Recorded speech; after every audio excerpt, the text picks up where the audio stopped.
All right, everybody. Well, this is the moment I've been dreading. We are going to, as a class, I'm not dreading our time together. I'm dreading the reassembly portion. The reason I'm dreading this so much is because I realize I do not have a piston ring compression tool. And what that is if you notice this piston goes into the hole up until the point where you hit the piston rings. Because the piston rings come out at a greater diameter than the piston. So if you look at that, these rings are out, which makes it not want to go in. So I'm going to be doing this in the most horrible fashion, but I've done it before, and my engine still runs on that engine you saw me build in the beginning of the year.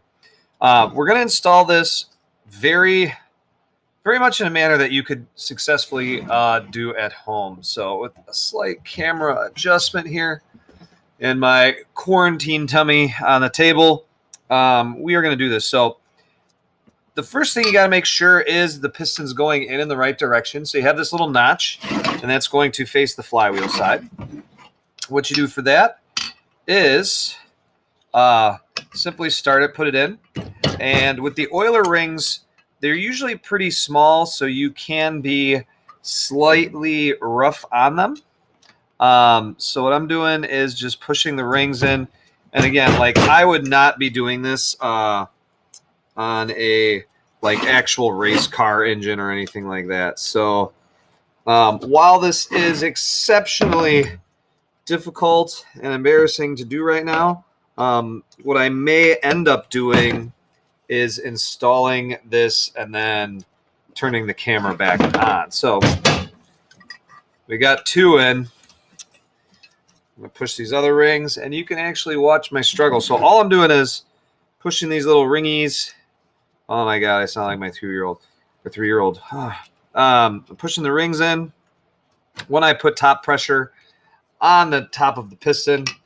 And again, the only reason I'm doing something this horrible is because I do not have a piston ring compression tool at home. It is at school.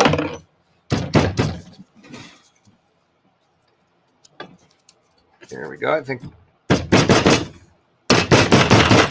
And believe it or not, like hitting it with a fist is actually okay.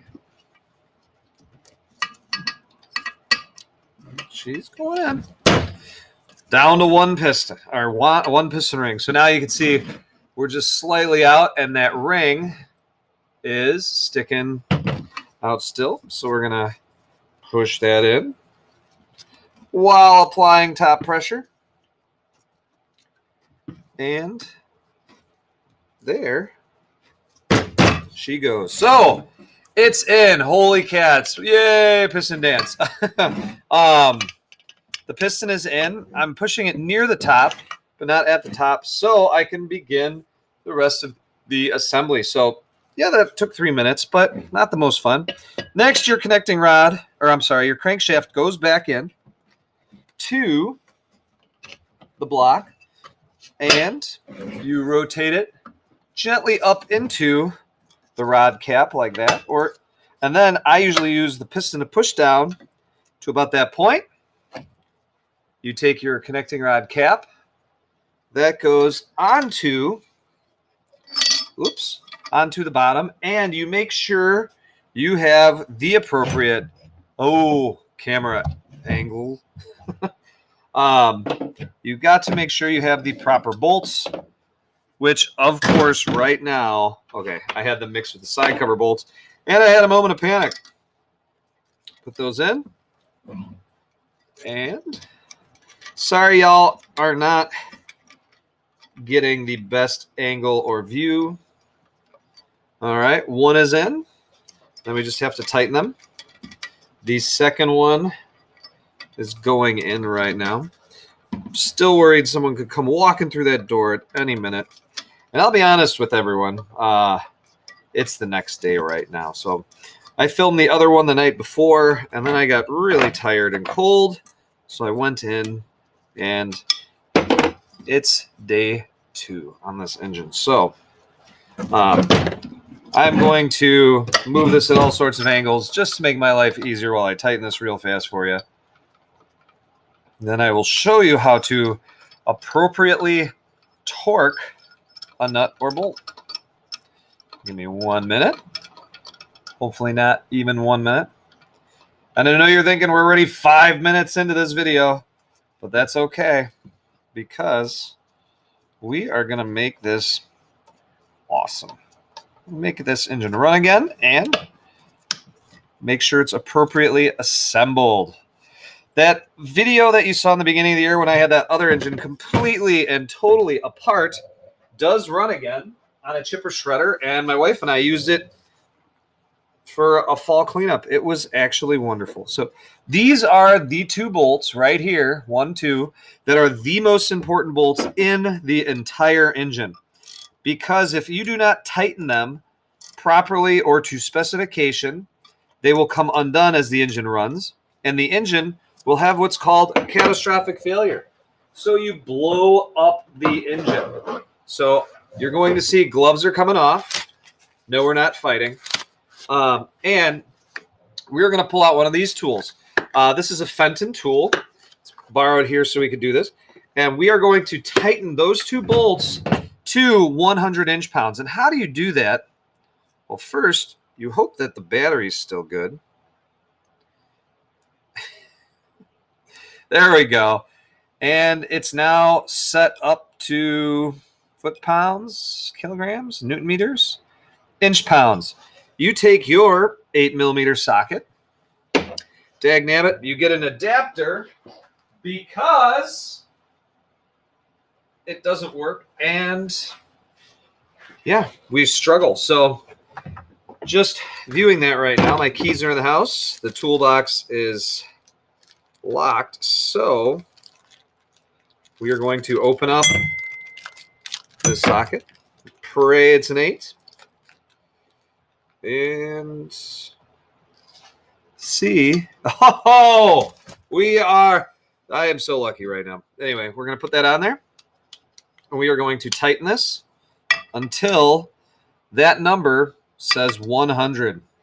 So if you can't get the tool in, you can rotate the crank. And you'll notice, there we go, we're at 50, 62, 88, 91, 94, 99, 100.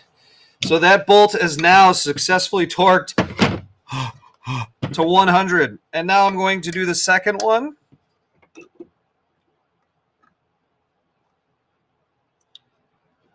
Oops, I went slightly over to 102. But guess what? That is good. Now that means no matter what else we do wrong on this engine, we should not, and I hope not, throw a connecting rod, which means blowing the engine. And when you throw a connecting rod, the engine actually blows up and sends this connecting rod, smacks it up, and on these motors, students have blown up, they blow up through the top part of that engine case, which just is not good. So, in the essence of time, always after you torque, make sure it cranks. Look at that. Piston goes up and down. Crank, crank, crank. This is awesome. So, we are going to now begin assembling the rest of the guts. So I'm going to try to tilt this as best I can. The items that fell out when you took the engine apart were the lifters. The lifter is going to go up in with another lifter right here. You could tell this engine has never been run because it still has the factory like marks on the actual lifter. Then it is time for the camshaft and the crank gear. Which one do you do first, Mr. D? Well, let me tell you. In order to appropriately set the engine timing, you need to line up this diamond right here, not the notch. I'm going to cover that notch so you can see it, but there's a diamond right here, and that diamond will need to point and align with this groove right here on the camshaft or cam gear.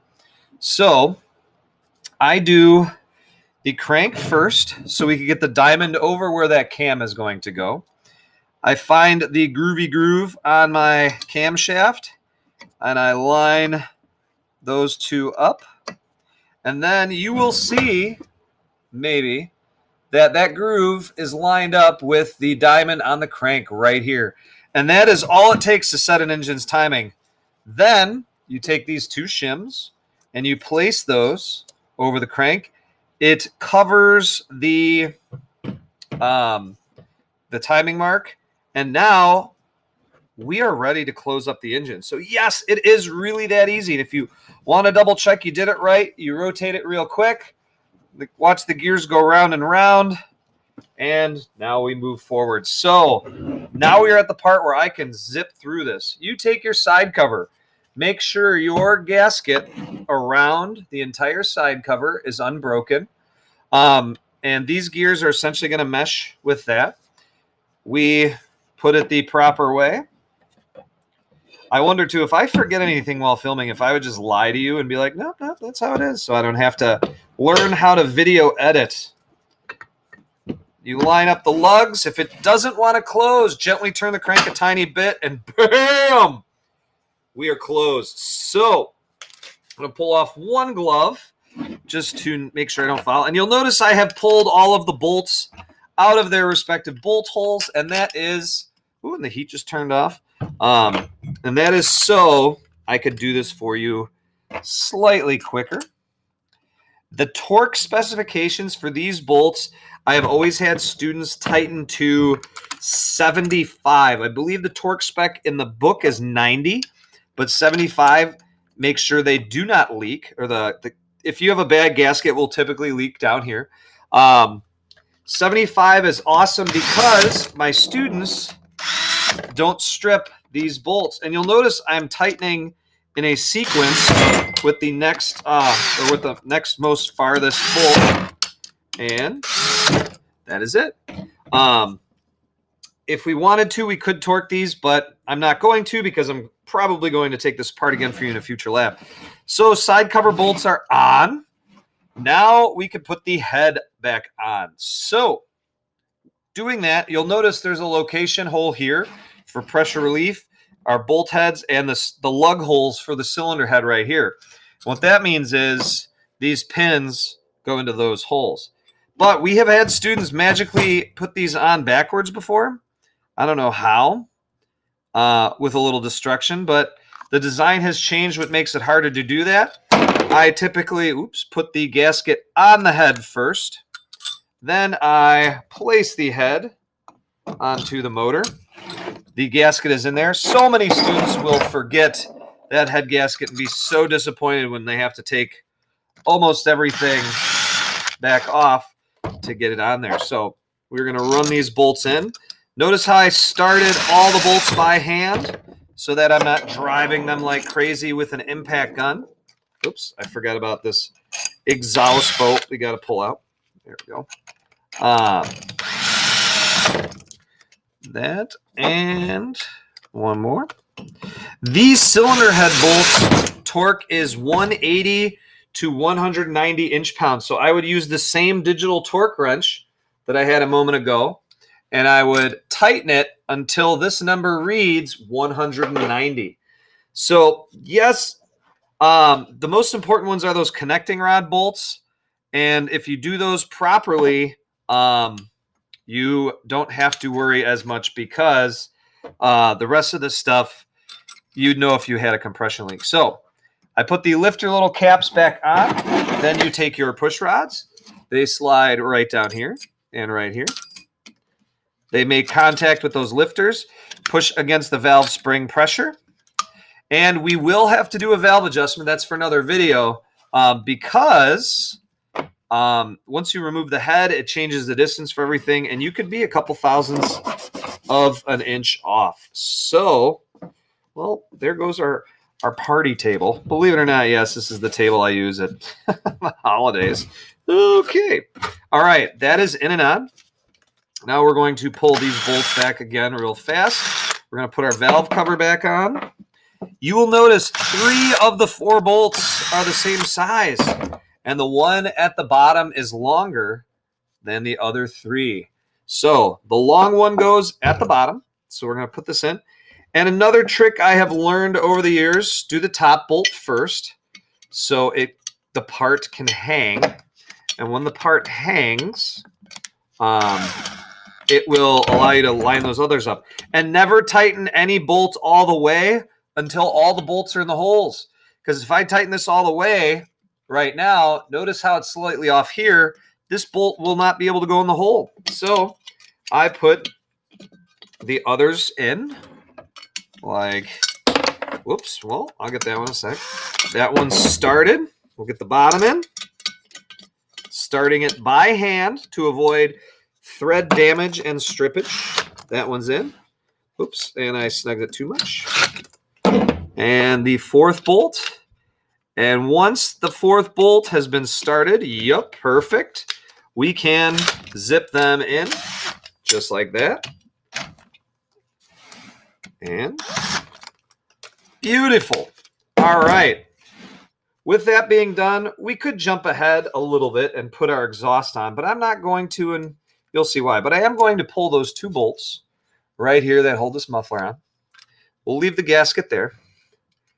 And we are going to now put our heat shield on like that. We will do the magneto maybe in a few minutes.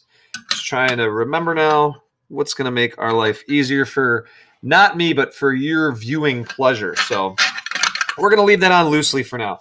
All right, now I'm going to get this 7. We're going to blast these 2 mag bolts out. Almost. Lovely. Setting those to the side because I know who they are, and what they do. Pull these guys. Ooh. 1, 2, 3. And I know them as well. We go way back. All right. We are going to do the flywheel now. So when you install the flywheel, and this is going to be an exit slip question. When you install it, you're going to want to line up the square groove in the crankshaft with the square groove on the flywheel so that you could install this 75-cent or 30-cent flywheel key into that groove like that. And what that does is most of them just slide right in. I'm cheating because I'm cold and I'm tired. There we go. Now that holds it in time with the crank. And then when you put this on, it holds it in place, and the large nut will hold the flywheel in place. And normally you would torque this now to 55 or 65 foot-pounds, but we are going to do it loose because we will have it off in another video. Now, with that heat shield not present, what I'm going to do is install a magneto. And if you remember from a previous video how we gap it, it says this side out. So we are going to run this wire through one of these fancy top holes right up here. And it will go through the engine like that. We're going to get these started just to make life slightly easier. And then to properly gap that magneto, we are going to use a dollar bill because it works wonderfully. We're going to lift this magneto up slightly, slide the dollar bill in between the flywheel and the magneto. Going to bring it over to where the magnet is. It's going to clamp down like so. And then we are going to tighten these. Oh, of course, with the proper one. So I'm only using this to get it in closer. And then I'm going to use the ratchet. And notice I'm using a 1/4-inch drive ratchet. And we're going to just apply gentle thumb pressure against the magneto, pushing it into the flywheel. Snug this probably to only something like 30 inch-pounds. Rule of wrist, the muscle flexes, we're good. Continue the rotation. And the dollar bill comes out. And it now is a perfectly gapped magneto. So with that awesomeness, we can now move forward. The heat shield can probably go on now because we needed that for a groove right here for this high tension wire to come out. It's also covering that little wire. So this comes up, it clips on. We can now put our exhaust on, which is the 2 bolt holes at the top here. And I'm going to make this a little easier to see now. So these guys go right in. 1 bolt, 2 bolt. Just like that. Start them by hand. You know what? There we go. We're going to get, now that they're started by hand, we're going to get this guy going to help them out, to help me out. Just like that. And we'll clutch this so it, there we go. Tight and tight. Alrighty. It's starting to look like an engine again. Heat shield I'll do last. Now we will put our top plate on because, to me, that will be easy. The wire is going to come up through this hole and go into, let me give you a better, ooh, droopy tripod. Don't fail me now. Okay. I have no idea what I just did. There we go. That's what I was going to do. So this wire is going up. Sorry, everybody. I'm just trying to make this much more visible, but there's so much weight. Not Corona weight, but you know what I mean. All right. We are bringing this wire up through here. You're going to pinch this and push the wire through like so. That holds it in place. You make sure this goes on the right way. The controls should be in the front of the motor. And now we put the 4 top plate bolts on. If you don't remember, these were the like dark black metal bolts. They're hardened. They hold a lot together. And we will get these on. So like that. There's one here and one here. Starting them all by hand so that I can give them a zoop zoop and get it done. All right, those 4 are now in. I'm going to pull the tank bolts. Oh, maybe. I'll pull these tank bolts like that. Hopefully that doesn't fall in. There we go.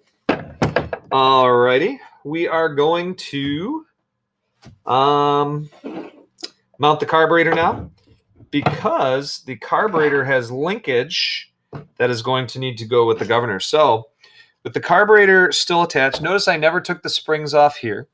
Zoom back in. The spring is set to 5 and that center bit. Going to slide that back on the top like that. Put the spring back on the post. And this one up here.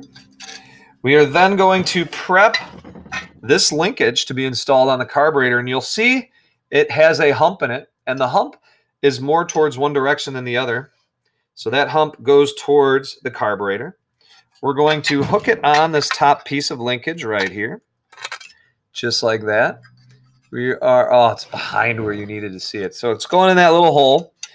We're going to get the spring in the smaller hole. And these are like the little things you got to pay attention to when you take it apart so that you can get it together correctly. Then we will bring the dreaded carburetor over. All that linkage under there is hooked up. And we are just going to put the other end of that linkage wire right here in that hole right there. So I'm just going to give it a good hook in like that. Okay. You're gonna make me work for it. That's all right. Oh, everything's going wrong right now. I should have taken the rubber hose off. There we go. But as always, I think it's good for you to see me struggle, because if I am having an issue with it, you may as well in the lab, and that could cause some frustration. So we're going to hook that spring up. As soon as that little guy is in, we are going to move forward. I am so sorry this is taking so long. It got bent all strange. Oh, my cats. This is just horrible. All right. All right, so that is on. We are going to now use the spacers. The spacer has this portion going into the carburetor, like that. We need the second carburetor bolt, which are these guys. And that is as simple as starting it there and there. Start those bolts. It's not being tightened all the way because I still have another bolt to get in the proper hole. Now we will snug them. Whoop. Sorry, Bubba. There we go. There we go. All right, and now we have a socket over there. We can now tighten our fuel tank with these. Oh, there's my socket. These students have stripped in the past as well. We are going to start them by hand, just like this. All right, coming up on the 26-minute mark. I thought I'd be quicker, but it's okay. We're starting all 4 of these by hand, like that. If that piston took 2 minutes less, and that little springy doodle same, we'd be in a better place. All right, now zipping these in. The clutch is set on the drill probably to like 10 inch-pounds. Those are in. Yay, tank. All right, now, ow, as I pinch my finger, we got to get the side cover on. So here's the tricky part. That metal shield, I have left it loose because you notice by now, let's see if I can get this zoomed in. This plate has a split in it right here. So it's like this. It's going to go on top of the metal plate like that, or the red, and then we are good. So these are tricky. You fish it around. You push that little plate down in there like so. I know some of you are thinking, so what? Like that. And then, boom, it's on. So now we start the 3 bolts, and you'll notice again, starting it by hand, not tightening it all the way. Number 2, down meow.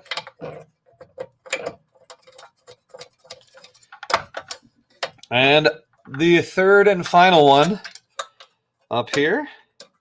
These are the bolts that are most commonly stripped by all the students because your engine is bolted to a cart, which then makes it difficult to see. But if you get down in there and look, you are good and you won't strip them. And just like that, we have an engine that will pull again, which is delightful. Now we will, can you tell I'm getting excited? We're in the final stretch. Now it is time for the air shield or air filter plate. That's pretty simple. You put the breather hose into the valve cover so the crankcase fumes do not get exhausted into the environment, but instead get re-breathed into the carburetor. And we start this guy right here by hand. This one's a little tougher, but I did it, and so can you. Bring those down gentle. That is now tight. Take your air filter, place it paper element out, or just place it right into your plastic housing. Remember the 3 fingers go into the 3 holes like that at the bottom. Drop them in, slide it up. Make sure your choke lever comes through the top right here. We're going to zip that in. Now we're going to remove these guys right here. Whoops, tight. Sorry. 1, 2, 3.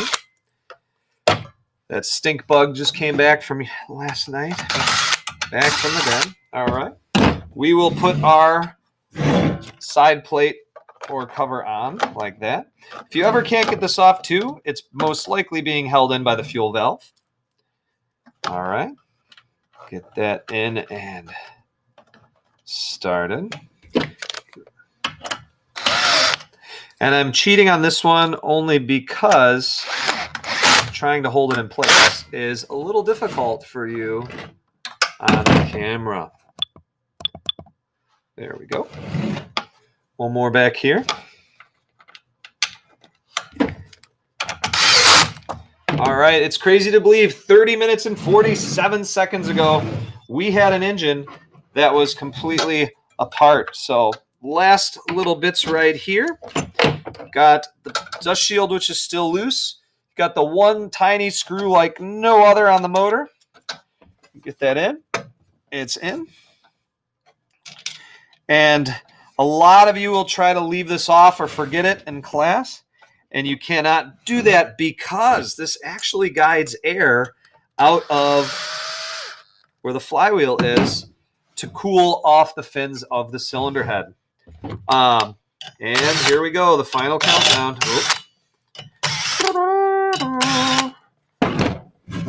All right, put this heat shield on. Line up these little holes quite gently, or nice and gently. These are the first to be damaged because you are putting a very coarse screw into essentially the sheet metal of an exhaust pipe or muffler. And what that then does is, it's just so thin it strips. So we're going to turn the clutch way low on this. There we go. 2, sorry.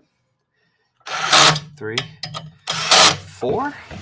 And the last bolt of this entire assembly holds the heat shield to the top plate with a 10 millimeter. And here we go.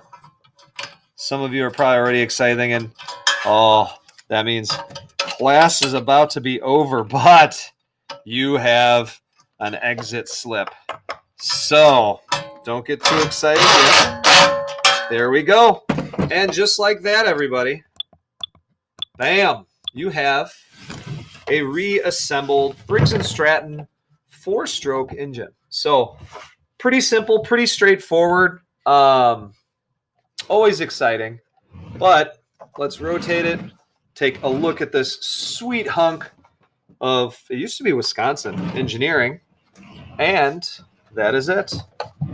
All right. Thank you for paying attention. And be prepared for what we're going to do next. So next time we get together, we will be doing a valve adjustment. So you're going to see some of this coming right back off so I can get the best view possible. All right. Have a good one, everybody.